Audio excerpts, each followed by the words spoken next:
Audio launch என்னமோ பராசக்தி இதுதான், ஆனா அங்க வந்த சத்தம் தளபதி விஜய்க்குங்கிற மாதிரி. அப்படி எஸ்கே தளபதி விஜயை பத்தியும் ஜனநாயகன் படத்தை பத்தியும் என்ன சொல்லியிருக்காருன்னு இந்த வீடியோல பார்த்தலாம். வீடியோக்குள்ள போறதுக்கு முன்னாடி சேனலை சப்ஸ்கிரைப் பண்ணிக்கோங்க.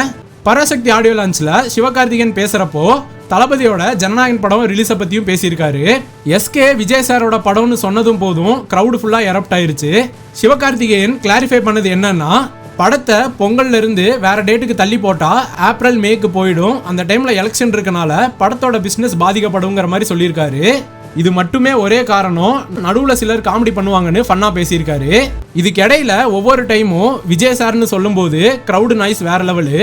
இவ்வளோ நாளாக நம்ம சினிமாவில் என்டர்டெயின் பண்ண ஒருத்தரோட கடைசி படம் வரப்போகுது, அதனால ஜனவரி 9 ஜனநாயகன் படத்தையும் கொண்டாடுங்க, அடுத்த நாள் ஜனவரி 10 ரிலீஸ் ஆக போற பராசக்தி படத்தையும் கொண்டாடுங்கன்னு சொல்லியிருக்காரு. கடைசியா இந்த பொங்கல் அண்ணன் தம்பி பொங்கல்னு சொல்லி கிளியர் பண்ணிட்டாரு. எஸ்கே ஸ்பீச்சை பத்தி நீங்க என்ன நினைக்கிறீங்கன்னு கமெண்ட் பாக்ஸ்ல கமெண்ட் பண்ணிருங்க. பாய்.